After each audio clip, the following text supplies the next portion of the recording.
I was trying to hide that I was insecure. I was trying to defend that I wasn't good enough. And I was trying to protect the fact that I was afraid. And when I finally got into my enoughness, literally sitting from a place of abundance, universal abundance, there's always, every day, I'm given absolutely everything I need to navigate this day masterfully every day.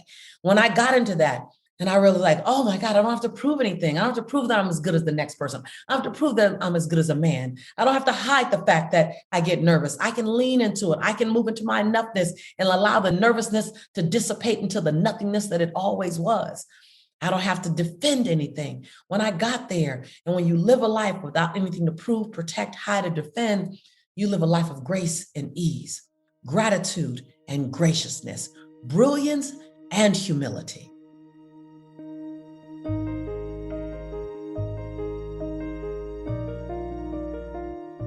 Welcome to Letting Go and the Greatest Secret, where we explore the end of your suffering and the beginning of lasting happiness.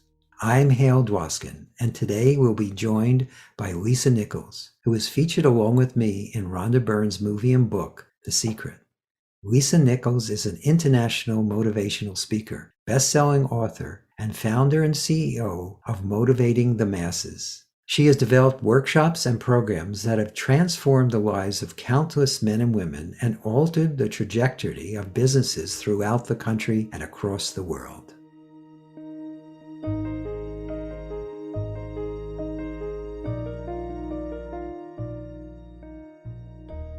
One of the things that's talked about in Rhonda's book is that at our core, we are all the same. We are all this one pure beingness or awareness. And I wanted to know your experience of that. How has that affected you personally, that inner sense of that one unity? And how has it affected your life and your teaching? Wow. Number one, it's allowed me just that awareness that our human spirit, our humanity, our essence, it wants the same. It thrives on the same. It's continuous. It speaks without language. It crosses the language boundaries. It crosses geographical boundaries. It crosses economical boundaries. It crosses religious boundaries. It is boundaryless. Yes. That for me has been it's been the tentacle that's connected me to the world, even before I had seen the world. I've had the pleasure of speaking on every continent, but before I was there, I was there. And when I got there and my humanity was maybe afraid, will they accept me? Will they embrace a chocolate skin, full lips, round hip, kinky haired woman? My spirit and my essence was already touching people.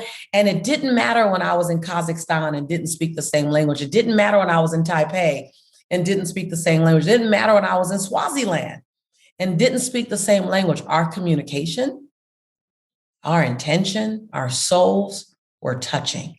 They were connecting. And so it's been a bridge.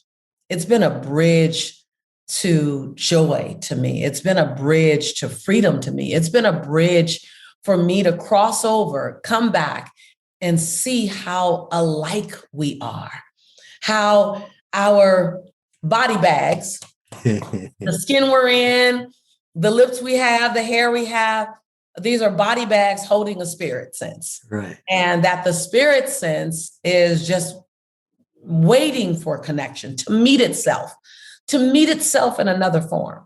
For me, it has been the highway, the super highway, to me, exploring all of life and enjoying all of life and seeing more life than I ever thought I would, Hale. Experiencing more love than I ever even knew about. And I come from a loving family. I come from a family where they love deep and they love hard, they love strong and they love long. But that love is only superseded by agape love. Yeah. And agape love lives in the human spirit. Yes. Yeah. It's been my, as my grandmother would call it, it's been my manna. And it's been my manna Yeah, It's been the man is a thing that great I word. fed Yeah, on. Yeah, it's been my manna, what I have that's fed on. that's beautiful. Yes, that one spirit or awareness or beingness that we all are is shared, and Mhm, in my experience, it's pure love. mhm, The love we experience with our children and our friends and our family is just a part of that love. It's mhm, not separate from it. It's mhm, totally connected and integrated with mhm, it, but it's not the whole thing. There's a deeper love mhm, that is silent, that is mhm, still, mhm, that is ever present, mhm, and that it kind of is that interconnected matrix that we mhm, all live in. mhm, mhm. If you think about the movie, what's the movie where they join you sync to this spirit being, and when you sync to the spirit being, you guys talk to one another. It's by Disney. I'm going to remember it before we finish this Okay, conversation. It's not ringing a bell for me, but Yeah, yeah, no, you'll know it I'm when, sure I will. and it took 10 years to make this movie because of all of the special graphics. Oh, But Avatar? Avatar. Yes, yes, See, yes. you did Yeah. Avatar. And with the Avatar, there's this sync you have, right? Right, right, And you sync your tentacle to the animals, and then you breathe together. That's agape love. right. That's agape love when you pass all the differences and you sink at this core spiritual, sacred place, and then you breathe together. And I've watched it, Hale. I've watched it over and over and over again. And for years, I couldn't put a word to it. Mm-hmm. And I wondered, what was it? And I know that I call him God. I've been given that the gift, the opportunity to go straight there, Right, right. to touch someone right at that core place where it's that sacred zone. It's where all the most precious minerals and all the most precious gems live, because that's where my agape love is. That's where my vulnerability is. That's where my trust is. That's where my hope is. That's where my desire is. And when you can sit in that space with someone, you have an experience that's timeless. You don't require 10 years to have a deep connection. It's timeless. Yes. You pass a place that it doesn't keep score. Right. This Definitely space doesn't. doesn't keep track. Right. This space has no expectations. Yes. This space has no judgment. This space has no repercussions. Right. This space is all giving, all receiving, all loving, all acknowledging, all embracing. And it's almost, when you touch it, unexplainable. For years, hell, I couldn't explain it. I would feel it, and it would make the hair on the back of my neck stand up, and it would make my eyes tear up. And I'd be looking at someone that I had never met before, but we touched in that sacred place. Mm. And over the years, I just learned how to hone it. Over the years, I learned how to serve it. Over the years, I learned how to offer it up to people. I think if there's anything that I've learned how to do the best, it's how to offer it up, this sacred space of beingness, how to offer mine up, and then Yes. extend a safe invitation for anyone that I'm being with, talking to touch theirs and offer theirs up so that we can have a unified sacred moment. Yeah. Well, that's beautiful. And I remember when we first met, that was my feeling as soon as we met, I felt like I was meeting myself. Yeah. Oh, I, I felt just an instant uh, yeah. inner unicity with you. It was like, Yeah. wow. Yeah. Inner unicity. That's exactly what it is. I was speaking in Los Angeles once early in my career, probably over 27 years ago. And I remember I was speaking for about 600 people, and this gentleman walked down to me afterwards. And this was before I understood this sacred space. And he said, "Young lady, I'm a 68-year-old white Jewish man, and I'm a wealthy director from Hollywood who's pretty cynical about life. And you are my twin sister." And I didn't understand it in the moment. I didn't Yes. understand how he saw himself in me so clearly. But over the years, I never forgot that gentleman. And over the years, I seek to touch that space more often and then to understand it. So I felt the exact same thing, Hale, when you and I met. Yeah, it's beautiful. It still is. Yeah, Over 20 years later, I know it's at least 20 years that it we've is. known each It other. is. It But is. but that feeling has not changed at all. Yeah. I see you and I am Yeah. you. Yeah. But What else can I say? yeah. It's when the divine in me touches the divine in you. Yes, And then we create a universal divinity that neither one of us can touch individually, yes, but that's only created in a collective energy yes, yes, and yes. a collective synergy. Oh, it is, as our friend says, heaven on earth. It is. It is. It is. It is. And this divinity, though, don't you also feel it though when you're just with yourself, when you're really Absolutely. with yourself? So, in my experience, we're all living it, even when we're not aware of it, because it Mm-hmm. is. Mm-hmm. It's just that Mm-hmm. in true relationship, it's divine to divine, and Mm-hmm. that definitely Mm-hmm. creates something unique that's Mm-hmm. shared in that Mm-hmm. divine interconnection. But there's a wholeness in its Yes, individuality. yes, There's a wholeness. I know where you're going, brother. There's a wholeness. So I'm not bringing half and you bring half. I bring whole divinity and you bring whole divinity. And exactly. together we make a collective wholeness that exists because we've come together. Yes, But the awareness of the wholeness in your singularity, the enoughness, the I wake up every single day whole and complete.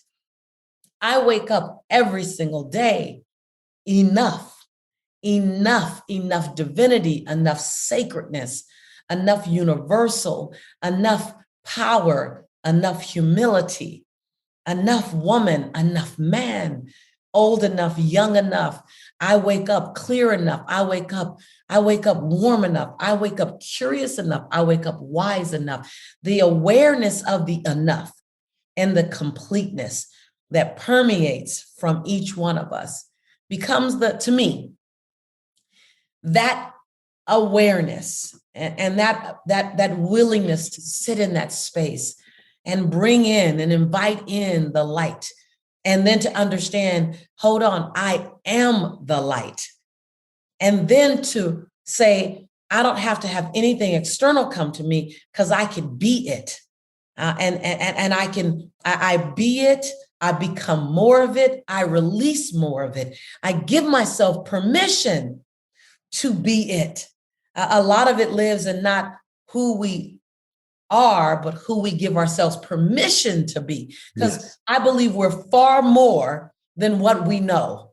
We're Oh, far that's for more. sure. We're far more than our conscious awareness, because we have the tendency to summarize ourselves based on our experiences. And our experiences don't determine who we are. Who Right. we are is who we are, and we're just living this experience. Exactly. Very well put. And some of that is just a pure affirmation. Yeah. Everyone listening to this, you might want to re-listen to it at least once. And you might want to just listen to some of this, because if you're open, you can discover that sense of enough right Mm-hmm. within you in any Mm-hmm. moment. Mm-hmm. The things that Lisa and I talk about are not unique to us. We've just been blessed to be Mm-hmm. spokespersons for a particular point of view that is this the open invitation to this. I love the word enough, Yeah. because it's so accurate. That feeling of completeness or enoughness Yeah. that is The at our heart enoughness is beautiful.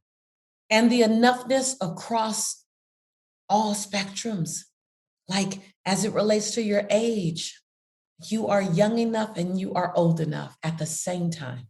Yes. As it relates to your education, you are smart enough and you are open enough to learn more. Right, right. At the size and your body shape, you are full enough while you are thin enough, while you are fit enough, right? Like Yes. all of the enoughness.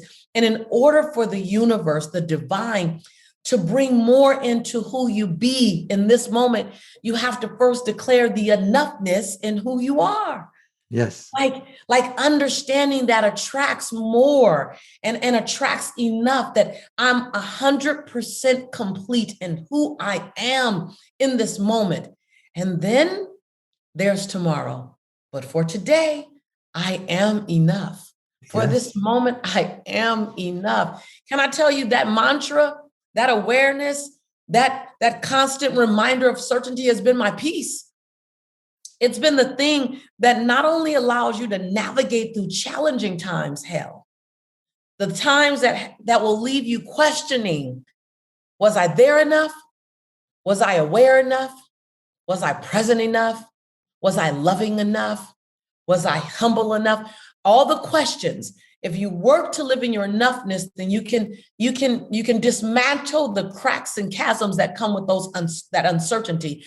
But by the same token, the leaning into the enoughness is the single mindset that can help heal old conversations of lack and chasms and wonder, as well as prepare you for this breathtaking future that's on its way to you. I'm smart enough, and I'm young enough, and I'm wise enough. The same enoughness that validates your past choices can also prepare you for your future blessings.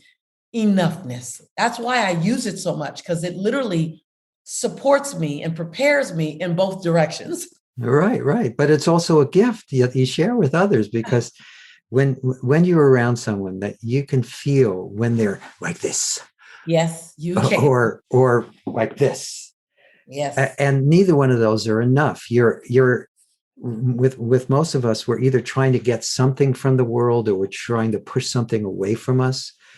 But that feeling of enough, that feeling of being whole and complete and enough as we are, ebb and flow, is yes, it allows the ebb and flow in life, but it's also a great place for us to start.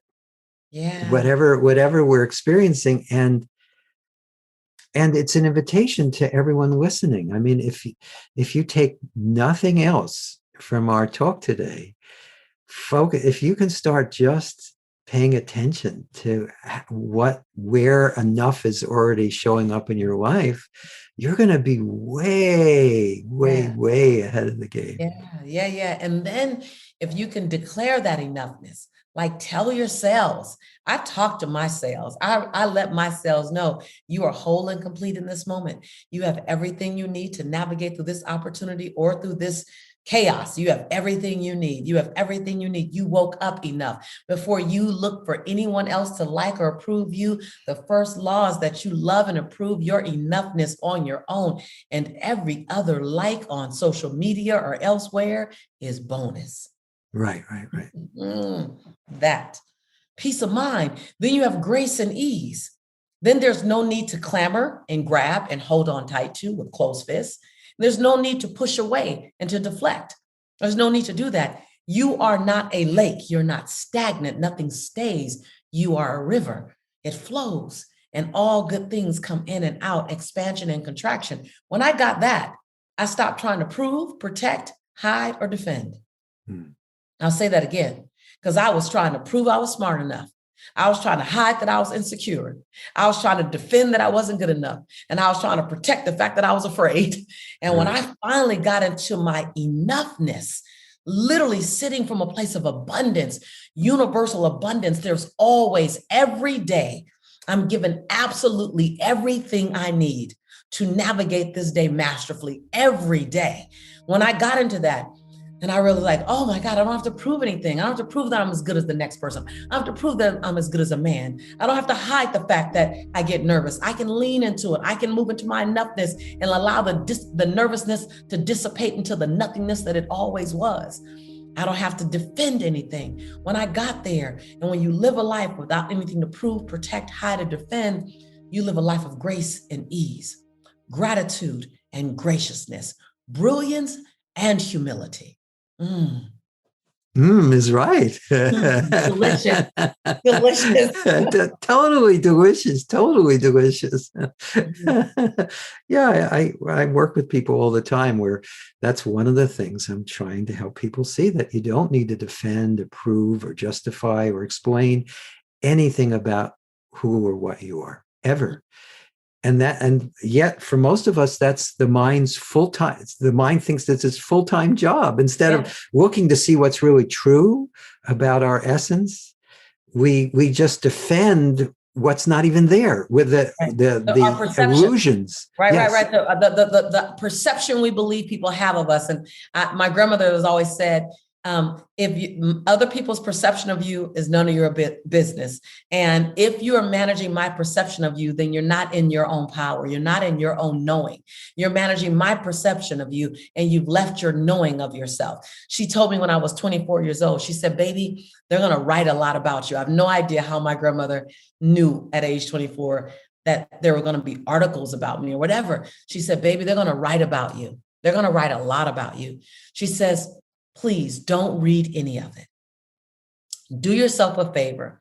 Put it all in a file cabinet. And when you get older and my age, sit in your favorite rocking chair. Pull out everything they wrote about you and be entertained by who people thought you were, while all the time you knew who you were and whose you were. And so it's one of those things, don't get caught up in managing someone else's perception of you. Get completely committed to being who you've always been meant to be, to give yourself permission to live in that divine place of ebb and flow of humanity, to allow your human spirit to come out of you, to talk through you, to love through you. It's unbreakable, it's unshakable, it's unstoppable. The human spirit, your human spirit, is unavailable to the chaos happening in the world. It's unavailable to the financial bank account balance. It's unavailable to the relationship that might be going through some challenges. The human spirit simply has one question: what's my next command? Who do you want me to love? How do you want me to show up? How big do I leap? How wide do I play? And when you can live in that human spirit and navigate through that human spirit and understand, I have everything I need for such a time as this. And in your own unique package, your own unique divine package, you are perfect for this moment. When I got that, and I stopped comparing, Benjamin Franklin says, comparison is and will always be the thief of all your joy. When I didn't compare my package to someone else's package, when I made my package enough, I'm enough with mocha skin, full lips, round hips, and kinky hair. I'm enough coming from a background of being dyslexic. I'm enough someone who was scared to write, who my grammar was weak at one time. I'm enough. When you keep affirming, I'm enough. There's a divine assignment on each of our lives, and we are enough for that assignment. Don't question it. Don't wonder about it. Don't jump in and out of it. Lean in and own it. And when you stumble and fall, if you should, here's what I love about the human spirit. Here's what I love about the divinity in us. The divinity in us bounces back powerfully. So it's not about avoiding a stumble. It's not about living a life where you never stumble. It's about trusting your bounce back. Right. Yeah. And one of the things when you live that way, you discover that there are no mistakes. Even those things that seem to be a problem or a mistake, some of the biggest gifts come in the form of what appear to be setbacks. Wouldn't you agree with that? Absolutely. I say all the time, some of my best gifts came wrapped in sandpaper. Right. Some of my best gifts. And don't miss the gift because the sandpaper is painful. Some of my best gifts come wrapped in sandpaper. Some of your best gifts will come wrapped in sandpaper, have come wrapped in sandpaper, because we as humanity, we want to be compassionate. We want to be resilient. We want to be determined. We want to have all these characteristics, but those characteristics don't come to you by Google download. They don't come to you, they don't come to you wrapped in a package off of, Amazon. They don't come to you that way. They come wrapped in an experience that required your resilience. They come wrapped in an experience that required you to forgive the perceivingly unforgivable, to love the perceivingly unlovable, to find the divinity in you so that the compassion in you can touch the need in someone else. I realized the best parts of my character were born out of the things that I didn't ask for.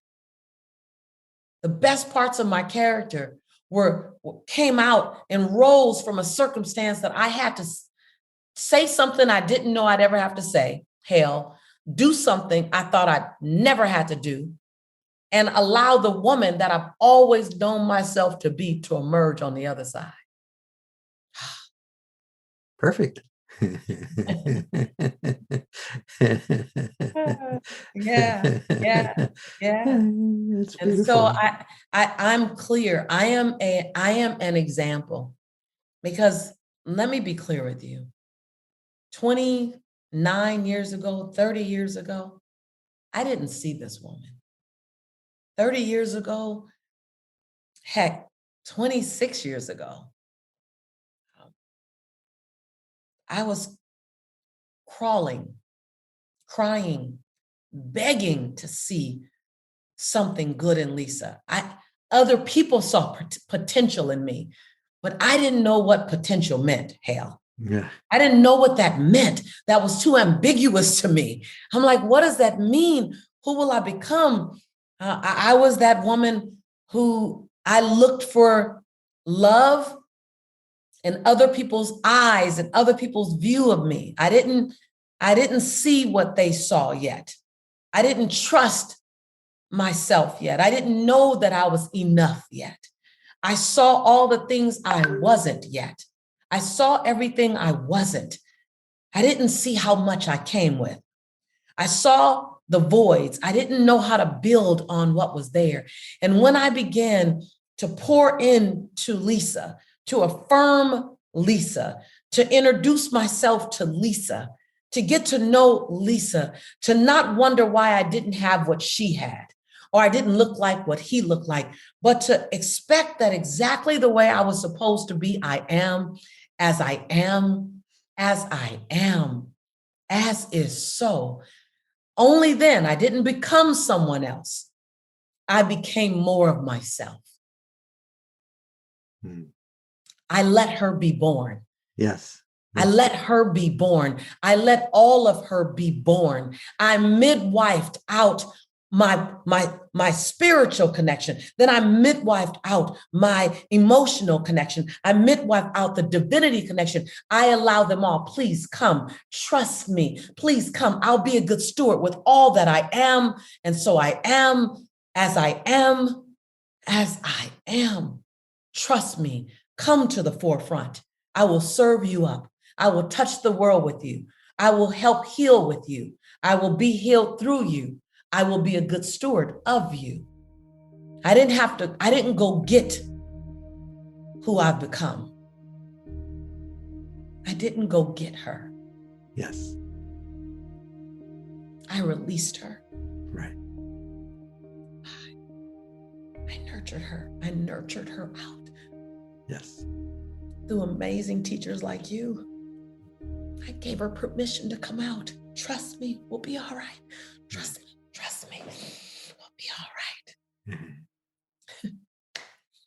Yeah, but what's wonderful about everything you're saying is that that's available to everyone, each and every one of us, to allow the jewel that is already at the heart of our being to shine into every part of our life. And it's really just, as you said, a midwifing or a nurturing or releasing, allowing forth.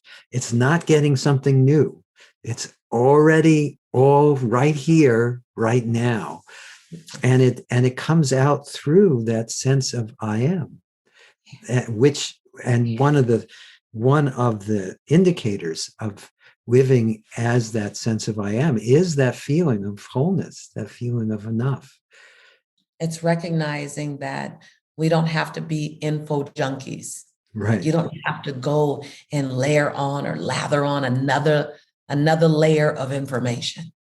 You don't have to go out and seek and search for another degree, not for a place of completeness.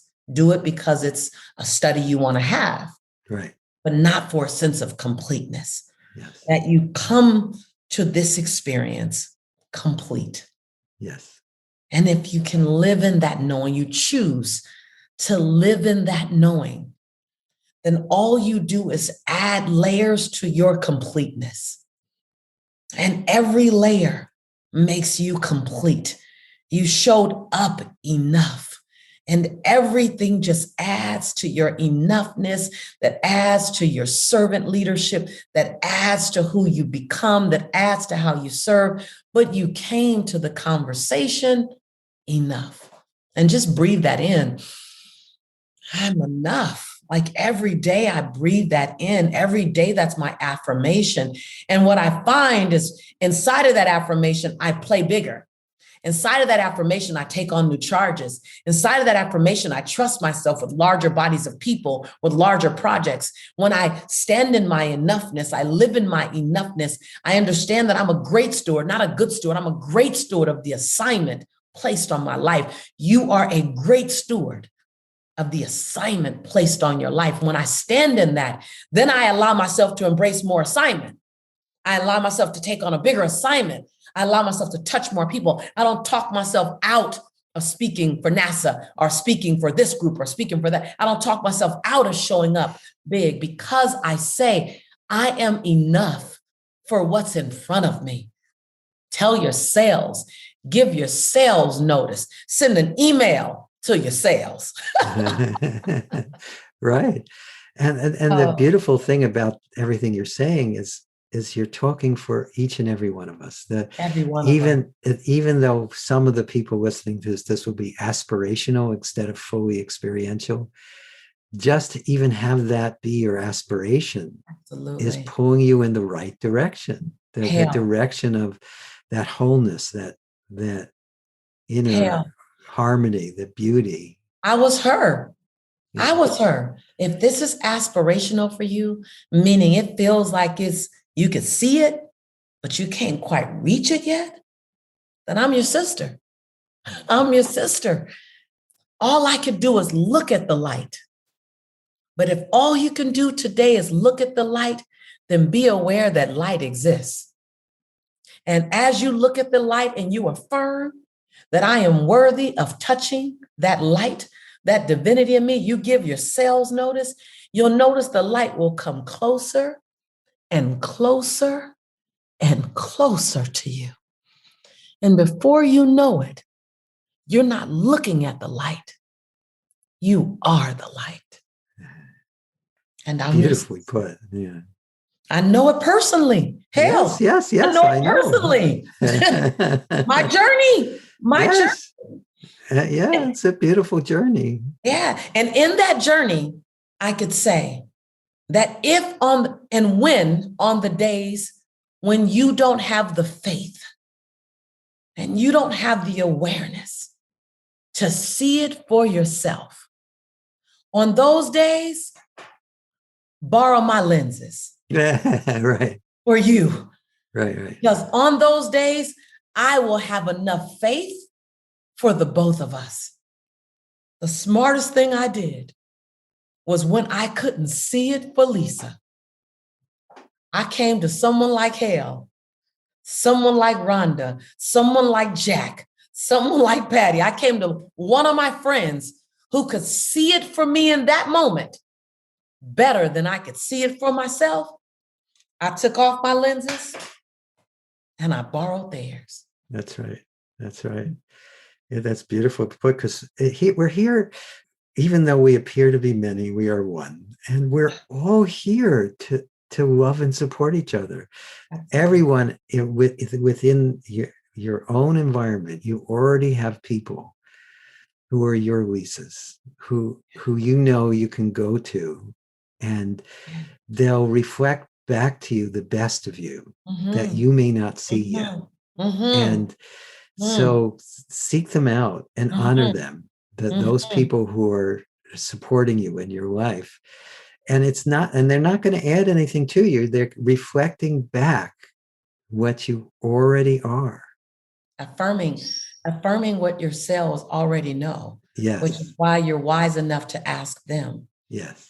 I for many years, I would ask my friends in my darker moments, Yes. my less affirmed feeling moments, and the moments when I question, who do you see me to be? How do you know I'm on? And they would just pour into me. And I'd listen as if they were talking about someone else. And I go, okay, I'll take that on. And I would strap their belief in me to my back like a backpack. And I'd wear it until I look back and I was wearing my own backpack of belief. Right. Mm-hmm. I love it. And then to remember, I say to you, remember that your past does not equal your future, and that your past is a setup, and that the lessons you've learned needed to be learned so that you can live out the divine assignment on your life. We each are a unique instrument and a beautiful sound, a beautiful orchestra, a beautiful symphony, a worldwide global symphony, and no one can play your tune like you. That you are a unique, unrepeatable miracle brought here at such a time as this to play a very important part in the symphony. And your sound is beautiful. And whether your sound has been muted in the past, whether you couldn't hear it yourself, or whether you're just learning how to play the instrument called you, you're in the perfect place. You're in the perfect place. And as your sister, I can't wait to hear your sound, to hear the music called your voice. Beautiful. So that was a beautiful thing. But is there anything else you want to add? Because we're running out of time. I want to make sure. Also, is there anything that you'd like to offer to people, share with people, a website or Yeah. I think what naturally fits this is as we embrace the truth, which is abundance is our birthright. Abundance is our birthright. We choose scarcity. We may be born into a financial environment. We may be born into a economical environment, but abundance is beyond finances. Abundance is relationship. Abundance is spiritual wholeness. Abundance is health awareness. Abundance is abundance. Abundance is not unilateral down one lane called materials and assets.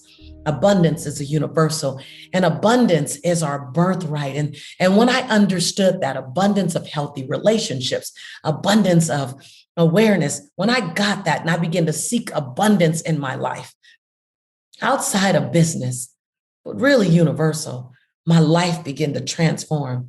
And so I created this whole path of understanding abundance, what abundance is, what abundance isn't, the myth about abundance. And I would love to make that available to you.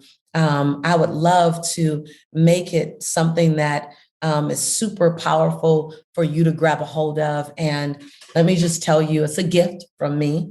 And you could go to Motivating the Masses, my company name, motivatingthemasses.com/abundance now. And it's just, it shares with you the definition of abundance, the true definition, and the myths and the truth about abundance. A lot of people believe the myth.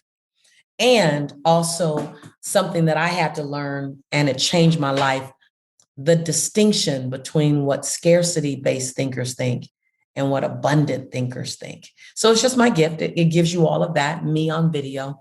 And it just began to turn the tide for me. Because for a long time, I thought I was a person that lived in lack, but I just got a hookup. Right. Even after I made 6 figures, 7 figures, I thought I just escaped scarcity. I just got away from broke, and I had to really move to an abundant mindset. So I wasn't trying to outrun scarcity, and that I truly was living in the birthright, my birthright, which was abundance. Then it became effortless. Then attracting the right people and attracting the right business opportunities became far more fluid and effortless when I understood that. So my gift, if it works for you, motivatingthemasses.com/abundance now. I know it's a lot, but it's an abundant title. Yes, it is. And it will be in the show notes. So people Wonderful. will, wherever we promote it, we'll put that in. Wonderful, wonderful. I've enjoyed my time with you, my friend. I often call you and everyone else, Raymond, Aaron, Jack, everyone, Pete. I call you my big brothers from another mother. Right. And many of you may not even know about that, but from back in 2007, when I was scheduled to go on Oprah and I was really afraid. Yes. And I sat with you guys in Sedona. Yes. And I said, I don't want to have 15 minutes of fame. I want to be able to help transform the world. I want to do it right.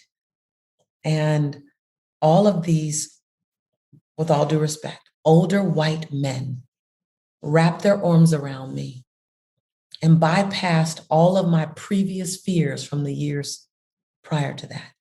That why would they want me? Why would they hug me? Why would they embrace me? Each one of you embraced me like a little sister. And you taught me what I needed to learn. You showed me what I didn't have in my line of sight. You took me behind the black curtain. You made me aware. And as a result, I've been able to build my own little empire serving the world. And so if that's not an indicator that the human spirit transcends all things, that you're my brother, you've been my brother for years. I refer to you in your absence as my brother.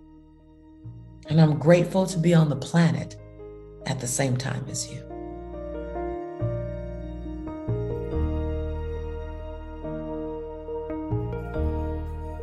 I hope you enjoyed our conversation with Lisa Nichols. You can learn more about Lisa and access free resources by visiting motivatingthemasses.com. That's motivatingthemasses.com.